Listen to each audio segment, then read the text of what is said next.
In this video, you'll learn to automatically add a new row in a spreadsheet in Google Sheets using Kissflow integrations. Let's consider this asset repairs request process with a table to collect the asset details. The asset management team would like to maintain the repair request details in a Google Sheet. Let's see how we can automate this with integrations. Create a new integration and choose your trigger and process. In the second step, create an iteration.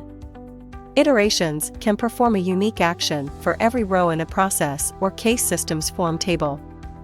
Map the select source field to the table inside the form.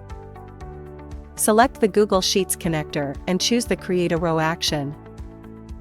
Log into your Google account and select the Drive, Spreadsheet, and Worksheet to which you'd like to add a new row. Then map the columns in the sheet to the necessary fields from the table. Let's see how this works in runtime. Create a new item and fill in the values in the table. Submit the item.